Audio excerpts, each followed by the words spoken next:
जो आपका घर है वो मेरा है, तो आपका घर मेरा थोड़ी हो जाएगा। ये सोच के देखिए ना, तो चलने से नहीं होता है ना। चल तो ये भी रहा था मार्केट में 15-15 लाख आएंगे, लेकिन गृह मंत्री जी ने झुठलाया ना, ये सब जुमला था। तो नरेंद्र मोदी जी जो है वो महापुरुष हैं। क्या है? महापुरुष हैं। भगवान है वो। क्या है? किसके भगवान हैं? भगवान है वो। किसके हैं ये मत पूछिए, अंधभक्तों के भगवान है। ये समझिए बस भगवान है ना, कि भैया 2014 से पहले तो इस देश में कुछ हुआ ही नहीं था। प्रधानमंत्री मोदी तो समाज सुधारू देश कल्याणी कहा जाता है। हाँ, तो मैं वही तो कह रहा हूँ, उससे पहले 2014 से पहले कहाँ इस देश में कुछ था? स्कूल ही नहीं था, विश्वविद्यालय भी नहीं था। आपने अपनी डिग्री जो है 2014 के बाद ली है। 2014 कैसे नहीं था? मोदी जी तो पढ़े हैं। कैसी बात कर रहे हैं आप? मोदी जी कहाँ पढ़े हैं? मोदी जी तो कहते हैं मैंने भीख मांगी है। मोदी जी तो कहते हैं मैंने आजादी की लड़ाई लड़ी है। वो आजादी की लड़ाई कर रहा हूँ, मैंने भीख मांगी है, बांग्लादेश की आजादी की लड़ाई लड़ी है, मैंने चाय बेची है स्टेशन पे, मैं तो गरीब माँ का बेटा हूँ। तो मोदी जी के तो पढ़ने का जिक्र कहीं होता ही नहीं है। दोस्तों नमस्कार, मैं हूं आपका दोस्त जाहिद। आप देख रहे हैं एडेल हिंद। इस वक्त हमारे साथ मौजूद है मोहित शर्मा। इनको आप देखते होंगे सोशल मीडिया पे जो है काफ़ी बेबाकी से बात करते हैं। तो मेरे साथ जुड़े हुए, इनसे जुड़ेंगे और जानने की कोशिश करेंगे जिस तरीके से भाजपा के नेता देश के अंदर माहौल बनाने की कोशिश कर रहे हैं। आपने देखा होगा कि अभी जो है सोशल मीडिया पे चल रहा है, जिसमें ये कहा जा रहा है कि जो भारत है वो जो हमारा देश है वो 5वें आर्थिक में जो है 5वें पायदान पर है। लेकिन सच्चाई क्या है वो भी हम बात करेंगे। और आपने देखा होगा कि अभी कर्नाटक के जो स्कूल में 8वीं कक्षा में जो बच्चों को पढ़ाया जा रहा है, जिसमें ये कहा जा रहा है कि जो वीर सावरकर हैं वो जो अपने मंजिल को तय करते थे वो बुलबुल पे जो है सवार होकर के करते थे। मेरे साथ यहाँ पे मोहित शर्मा है, इनसे जुड़ेंगे और जानने की कोशिश करेंगे। मोहित शर्मा, देश जो है 5वें पायदान पे पहुँच गया, अब तो खुश होंगे? देखिए, मैं आपको एक बात बताता हूँ, जिस दिन देश 5वें पायदान पे पहुंचेगा बिल्कुल खुश होंगे, बिल्कुल खुश होंगे। लेकिन मैं आपसे एक बात कहता हूं, ये डाटा मुझे आप बताइए कौन से सर्वे का डाटा है और किसकी ये रिपोर्ट है, ये बताइए। बेफजूल की ऐसी इस प्रकार की खबरें फैलाने का काम ना करें। रिपोर्ट बताइए, डाटा बताइए, किस एजेंसी ने लीक किया है डाटा, मुझे बताइए ना, मैं भी जानना चाहता हूं। क्या ये वित्त मंत्रालय का डाटा है, फाइनेंस मिनिस्टर ने ये डाटा दिया है, या एनसीआरबी की रिपोर्ट है? किसकी रिपोर्ट है? कौन से चैनल की रिपोर्ट्स है? कौन सी आपकी ये वेबसाइट है उसकी ये डिटेल है? किसका डाटा है ये मुझे आप बताइए। कह तो रहे हर जगह चल भी रहा है ये चीज। अरे भैया, चलने से थोड़ी होता है। अगर चलने को तो मैं डाल दूं कि जो आपका घर है वो मेरा है, तो आपका घर मेरा थोड़ी हो जाएगा। ये सोच के देखिए ना, तो चलने से नहीं होता है ना। चल तो ये भी रहा था मार्केट में 15-15 लाख आएंगे, लेकिन गृह मंत्री जी ने झुठलाया ना कि ये सब जुमला था। तो मार्केट में चलने से नहीं होता है ये। तो नरेंद्र मोदी जी जो है वो महापुरुष हैं। क्या है? महापुरुष हैं। भगवान है वो। क्या है? किसके भगवान हैं? भगवान है वो। किसके हैं ये मत पूछिए, अंधभक्तों के भगवान है। ये समझिए बस भगवान है। देश की 125 करोड़ आबादी में से 30% जनता मोदी जी को आका मान चुकी है, भगवान मान चुकी है। तो मैं मोदी जी से कहना चाहूंगा कि मोदी जी, आप इस देश की जनता का एक एक करके खून मत पीजिए, एक एक करके जान मत लीजिए। एक बारी में खून चूस लीजिए ना, सिरिंज डाल के एक बारी में सिरिंज से खून चूस लीजिए, क्योंकि खून ही बचा है शरीर के अंदर। बाकी कुछ तो आपने छोड़ा नहीं है, बाकी कुछ आपने छोड़ा नहीं है। प्रत्येक चीज पे आपने टैक्स। मोदी जी तो आप कह रहे हैं खून खत्म होने के बाद मोदी जी तो खून बढ़ा रहे हैं ना। सुन लीजिए। अब देखिए, कोविड में जो है सबको जो है कोविड वैक्सीन मिला है, सबको फ्री में मिला है, बूस्टर इंजेक्शन मिला है, सबको फ्री में मिला है।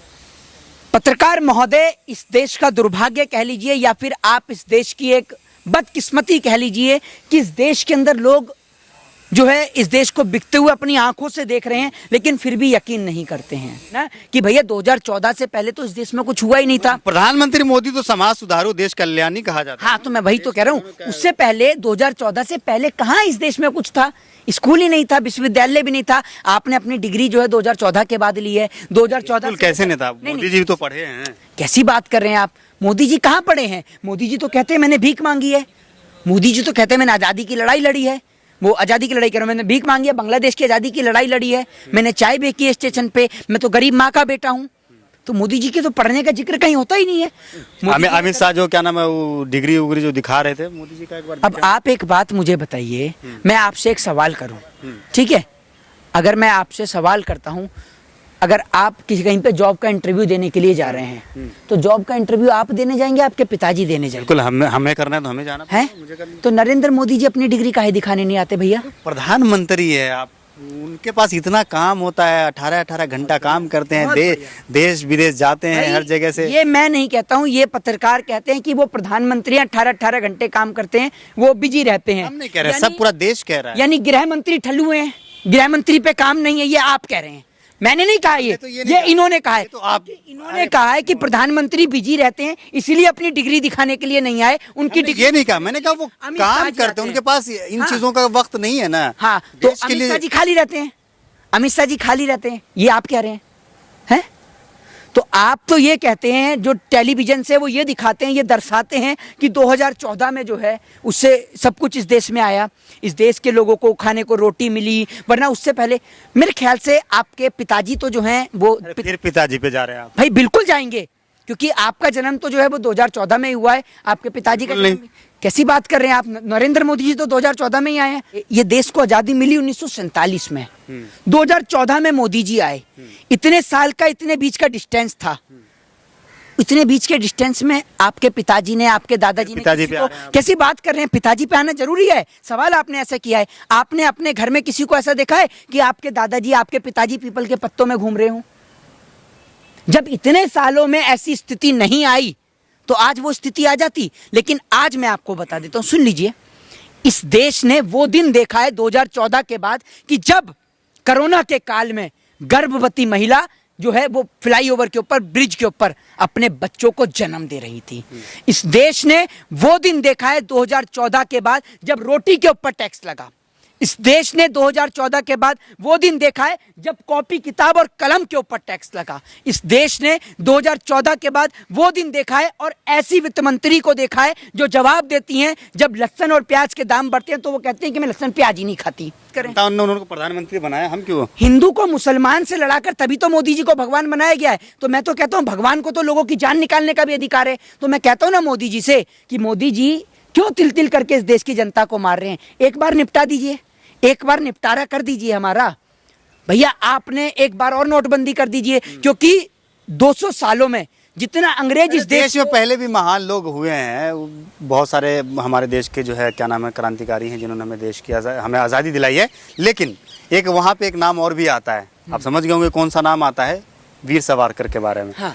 अभी जो है क्या नाम है कर्नाटक में देखा होगा कि अभी एक 8वीं क्लास में जो है बच्चों को ये पढ़ाया जा रहा है कि जो वो जो है मतलब जो अपनी मंजिल है उसको जो है बुलबुल पे बैठ करके जो वो तय करते थे। इसके ऊपर आप क्या कहना चाहेंगे? मैं तो बस इस पे इतना ही कहना चाहूंगा कि अगर तुम बुलबुल पे बैठ के आएगा तो हम तुमको दुगनी पेंशन देगा, है ना? तो वो बुलबुल पे बैठ के जाया करते थे और दुगनी पेंशन लेके आया करते थे, और माफीनामा जो है वो बुलबुल के पंजे में बांध दिया करते थे। किस प्रकार के आप तथ्यों का और लॉजिकों का इस्तेमाल करते हैं कि ये जो सरकार की मूर्खता को दर्शाता है, ये सीधे तौर पे दर्शाता है कि अंधेर नगरी चौपट राजा, वो वाला हिसाब। लेकिन ये सुन लीजिए, क्या सच में ऐसा संभव है? सुन लीजिए, मैं आपको बताता हूँ, ये अंधेर नगरी नहीं है, ये नगरी उजाले की है। राजा भले ही चौपट हो सकता है लेकिन नगरी उजाले की है। ये तो इस देश का दुर्भाग्य है कि जिस व्यक्ति ने देश को नहीं बेचा तो उसके बारे में बताया जाता है कि देश को बेच दिया, लेकिन जो आज सामने से देश बिक रहा है तो लोग यकीन नहीं मानते। मोहित शर्मा, इस बात में कितनी सच्चाई है कि क्या सच में जो है वीर सावरकर जो है वो बुलबुल पे सफर करते थे? एक नॉर्मल आदमी का वेट कितना होता है? वही 50-60 केजी। सावरकर तो जेल में रहा करते थे, कुपोषण के शिकार हो गए थे, तो भी 30 किलो वजन तो होगा ही होगा। एक बुलबुल का वजन कितना होता है? ज्यादा से ज्यादा 1 किलो, आधा किलो, इससे ज्यादा थोड़ी होगा। अब 50 किलो का आदमी अगर आप बिठाएंगे, 30 किलो का आदमी बुलबुल के ऊपर बिठाएंगे तो बुलबुल उड़ान भर पाएगी क्या? तो क्या पता उनके पास दिव्य शक्ति हो? है भैया, बिल्कुल हो सकती जो है। किताब, जो बुक, देखिए मेरा सवाल अगर समझने की कोशिश करेंगे, जो किताब में जो बच्चों को पढ़ाया जा रहा है उसके हिसाब से मैं सवाल कर रहा हूँ आपसे। तो मेरा सवाल है, क्या पता उनके पास दिव्य शक्ति हो? आपके पास भी तो कोई दिव्य शक्ति है, तभी तो आप इतनी एकाग्रता के साथ, कुशलता के साथ में झूठ बोल लेते हैं। और अगर दिव्य शक्ति उनके पास थी तो देश को आजाद काहे नहीं करा लिया? काहे भगत सिंह को, राजगुरु और सुखदेव को फांसी का फंदा चूमना पड़ा? भैया दीजिए ना इस सवाल का जवाब। माफीनामे लिखने के लिए, सुन लीजिए, माफीनामे लिखने के लिए कोई दिव्य शक्ति की जरूरत नहीं है, बस नतमस्तक हो जाइए। तो देश को आजाद कराने के लिए निकले, सवाल ये है, देश को आजाद कराने के लिए निकले, सुनिए, देश को आजाद कराने के लिए निकले तभी तो जेल गए है ना। भाई आप एक बात, घर में बैठे रहेंगे, आप जेल कैसे कर जाएंगे? रहे हैं? आपने इतिहास पढ़ा इस देश का? नहीं, हमने नहीं पढ़ा। आपने पढ़ा तो बता दीजिए। आपने नहीं पढ़ा इतिहास? हमने नहीं पढ़ा। ये देश के पत्रकार हैं, इतिहास ही नहीं पढ़ा है। आप पढ़े हैं? बहुत सावरकर का तो पढ़े होंगे, आप पढ़े लिखे हैं। सावरकर का तो पढ़े होंगे, आप पढ़े लिखे। माफीनामे के लिए किसको जाना जाता है? एक चीज बताइए। नहीं, माफीनामे के लिए किसको जाना जाता है? हैं? किसको जाना जाता है माफीनामे के लिए भैया, ये बताइए। आप बताइए ना। आप सबको पता है सावर जिनको आप पुल पे लदवा रहे हैं उनको माफीनामे के लिए जाना जाता है। सावरकर को माफीनामे के लिए ही जाना जाता है और माफी मांगने के लिए सावरकर प्रसिद्ध हैं, ठीक है। तो आपको मैं एक बात बता दूं कि अगर आप, उन्होंने हिंदुओं की रक्षा की बात करी है, आप कह रहे हैं कि माफी उन्होंने मांगी थी, वाह, नामा लिखा था। गजब का, ये गजब का इतिहास पढ़ते हैं भैया। कहाँ कहाँ से पढ़ के आए हैं आप, कौन सी यूनिवर्सिटी से ज्ञान एकत्रित करते हैं। उस टाइम पे देश आजाद हुआ नहीं था, ठीक है, और हिंदू फिर खतरे में आ गया था। क्या बात कर रहे हैं आप। वहां लोग देश की आजादी में हिंदू मुस्लिम सिख ईसाई एक साथ खड़ा था और आप इस देश को खतरे में लाके खड़ा कर देते हैं। मैं आपको एक बात बता दूं कि इस देश का दुर्भाग्य यही है कि लोग हिंदू मुसलमान के नाम पर लड़ते हैं, शिक्षा स्वास्थ्य और बेरोजगारी के नाम पर नहीं लड़ते हैं। तो देश के लोगों से एक आखिरी सवाल अभी जो है निर्मला सीतारमण की एक वीडियो जो है काफी वायरल हो रही है तेलंगाना में। वो जो है क्या नाम है, किसी राशन की दुकान पे जाती है, वहां पे जो है जो झोला है, झोला समझते हैं ना, समझते हैं, बिल्कुल समझते हैं। हाँ, तो झोला पे जो है प्रधानमंत्री मोदी की जो है तस्वीर नहीं थी, जिसकी वजह से वो जो है काफी ज्यादा भड़क गई। तो इस पे आप क्या कहना चाहेंगे? देखिए मैं आपको एक बात बताता हूँ, झोले में राशन हो चाहे ना हो, झोल करने में तो बीजेपी के सारे नेता माहिर हैं, झोल करने में बिल्कुल माहिर हैं, ठीक है। तो झोले में राशन हो चाहे ना हो, लेकिन झोले की क्वालिटी जो है, मोदी जी की फोटो की क्वालिटी बेस्ट होनी चाहिए, ठीक है ना। क्योंकि प्रधानमंत्री जी जो हैं वो एडवर्टाइजमेंट करते हैं, प्रचार करते हैं, तो प्रचार पे उनकी फोटो होना जरूरी है। अगर प्रचार पे फोटो इसके लिए काम भी तो कर रहे हैं, आपको नहीं पता चल रहा। मेरे साथ यहाँ पे जुड़े हुए थे मोहित शर्मा। आपको क्या लगता है इस वीडियो के कमेंट सेक्शन में आप भी अपनी राय जरूर दीजिएगा। वीडियो अगर आपको अच्छा लगा हो तो इसे लाइक और शेयर जरूर कीजिएगा। जय हिंद, जय भारत, अपना ख्याल रखिए, हंसते रहिए, मुस्कुराते रहिए।